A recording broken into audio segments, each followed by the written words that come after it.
বসিরহাট চাপাপুকুর এলাকা থেকে তরল মাদক সহ দুই দুষ্কৃতীকে গ্রেপ্তার করল মাটিয়া থানার পুলিশ।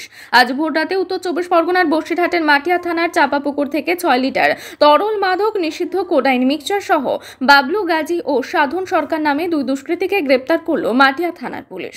আজ দুপুরে ওই দুই দুষ্কৃতীকে বারাসাত আদালতে তোলা হয়।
হ্যাঁ